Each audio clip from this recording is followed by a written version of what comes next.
have allegations, going to look at some other alternatives to get the right people in the room so that they can begin to work on solutions. Enough of the rhetoric that you're hearing from the White House and all that stuff, that's not helping the problem at all. And quite frankly, I'm kind of disappointed that, a leader hasn't come forward and said, okay, everybody, enough. I need this group, that group. Let's work it out. Well, here's my question, Chief. I just believe that the primary purpose and the reason for the protests, I believe that we've deviated from it. It has become about patriotism. It has become about a flag and the NFL and things of that nature. It was initially about the injustice with law enforcement. And so now, why is it that we need to pull in sides to communicate? I think that we've deviated from the real issue here. And you have the NFL involved because Kaepernick worked for a team that was a part of the NFL, and he happened to use his platform to protest. I do understand that.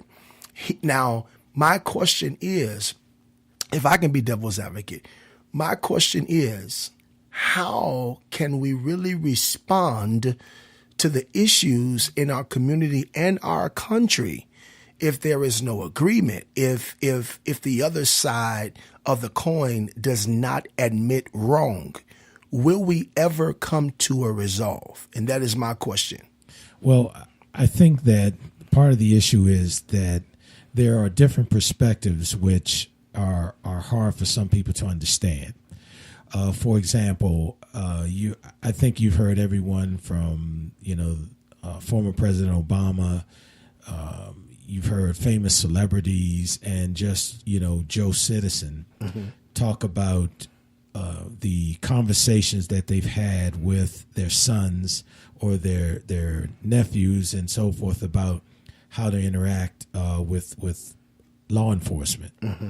And also on the law enforcement side, you also have a lot of folks that are out there really trying to make a difference, and they're trying to do it right. Right.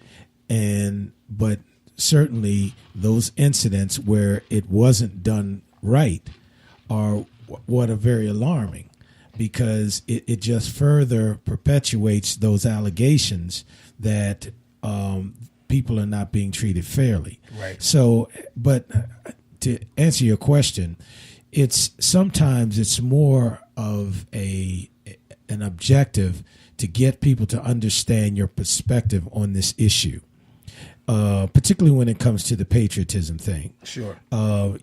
Because I just get livid when I hear your patriotism being questioned because of the way you are going about bringing an issue to light. Now, you and I both agree we would not have kneeled for the national anthem for a host of reasons, but that's our alternative. However, I don't think that those players are unpatriotic.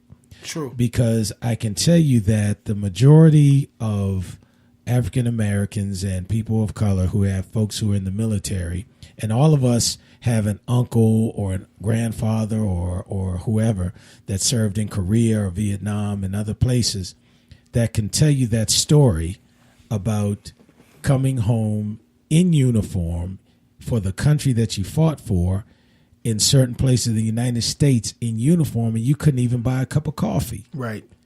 You couldn't come in that establishment from the front door, and have a sandwich in uniform. Or those that know people from certain parts of the country who were lynched in uniform. Wow. And now when you consider that this was an experience of hundreds of GIs, I'm not talking about being lynched, but attempting to get service or go to a hotel or even use a restroom or get a drink of water from a fountain in uniform, who was said, no, you're colored, you don't do that. Or being called the N-word in uniform. Now, how unpatriotic is that? Right. That you have come home from fighting in Germany, Vietnam, wherever you were, and being told that, no, you can't buy us. We don't serve you here, N-word. Right. So I think they exhibited courage and patriotism that these folks cannot imagine. And they didn't leave. You heard Mr. Ezon say it weeks ago. In spite of all the conditions that black GIs faced, for example, in World War II, to include riding in worse conditions than the white prisoners of war, they never abandoned their posts. They kept fighting, and they encouraged others to serve. So, don't give me a lesson in patriotism. Absolutely. Especially when, you wouldn't serve.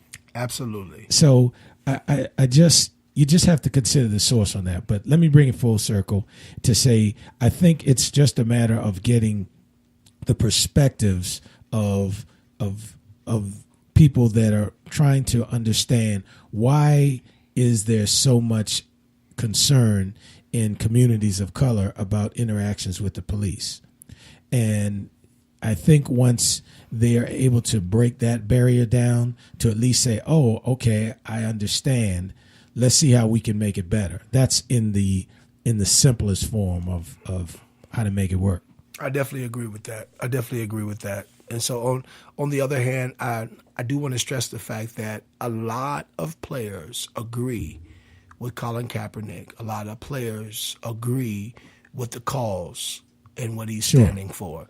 But a lot of players do not want to risk their livelihood to fight in the manner that he chose to fight in. Sure. And there are other ways to fight. Absolutely. And to bring attention to the issue. But I certainly disagree with the approach that's been taken to call people sons of bitches and all those types of things. That's just not helpful. And in particular, as the leader of the free world, it's your job to represent all of the people. Sure. And when there are issues that are creating that level of concern among one segment of the community, you have to work through that. You have the power to work through it, and you can certainly bring the right resources and minds together to begin that process of working through it. Calling names and all that other kind of stuff, that's not going to get it done. Because here's my issue, and I want you to chime in on this. It just seems as if the cause is not important. What's important to some individuals is the flag. That's more important than a life being taken by injustice by some, not all, of law enforcement.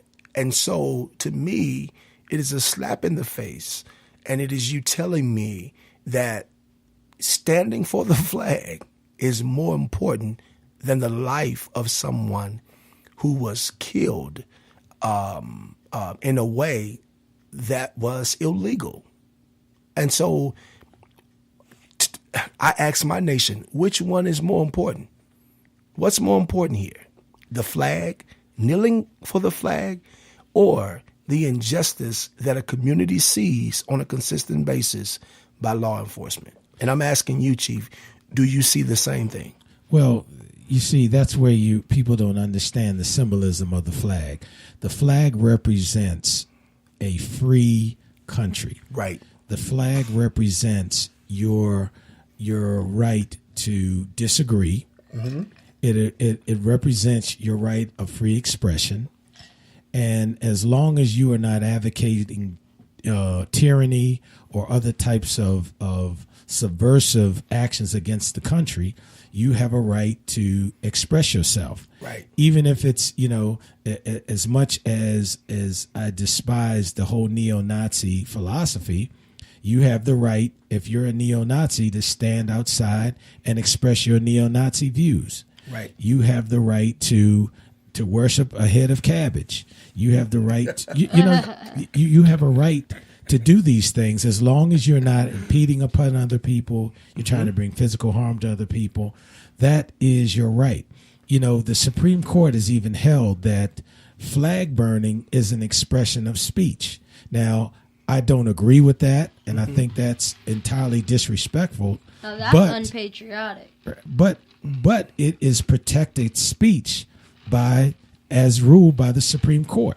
So, I think that folks need to first understand the symbolism of the flag. Sure. And they need to read the entire Constitution, not just the Second Amendment and whatever amendment fits your cause, but you just have to be able to deal with that and make sure that people understand that the First Amendment gives everybody that right. Yeah, but Chief, after you said that, it just makes it so much more hypocritical. Their argument is hypocritical. So if the flag gives me this autonomy, if it gives me, or it stands for independence, autonomy, freedom, liberty, freedom of speech, freedom of protest, all of those things. And here it is, a man who's doing it and has done it in a respectful way, who was actually coached and influenced by someone who fought for the country. Why are we putting so much emphasis on his actions? I don't get it. I think I have a reason, because I think that a lot of times when people want to be petty, it's almost like people who spread gossip. So it's like, if somebody wants something to go around about you in order to take away from what you really stand for, they'll make up anything. And for every one person who knows that Kaepernick got the advice to kneel from a veteran, for every one person who knows that, there's a handful more who haven't even taken the time to look into those details, and they just run off with, oh, look at this black man who started this trend of disrespecting the flag. That's why. Right. It's people can... I guarantee you that the person who started all this nonsense about disrespecting the flag is a person who understands full and well the root of how the protest began, and did that on purpose, just for that purpose, to distract people from the real principle of it. But I do have two questions, and anybody can answer. The first question is, I know that people are angry that our flag is being quote unquote disrespected. So couldn't that anger work adversely? Are there not a group of people who are like, you know what?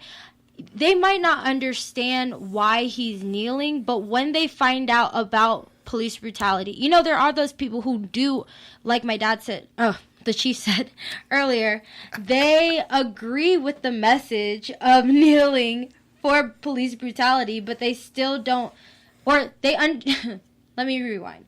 They agree with standing up for police brutality, but they still don't agree with the kneeling, right? Mm-hmm. So wouldn't that also cause a person to be like, ugh, I'm so tired of seeing these people disrespect the flag. What is the issue? Let's just focus on the issues so that people will stop doing this. Like, in my mind, if somebody is annoying me, bugging me, I'm not going to complain about them doing it. I'm going to see why they're doing it. Mm-hmm. And even if you try to fix police brutality because of the shallow reason of not wanting to see these people kneel during the game, that's still a reason to look at it. So where are those people who are, they're sick of it, but it's like, okay, let's just look at this issue so that we can clear this up so I can start watching football without these people kneeling for the flag.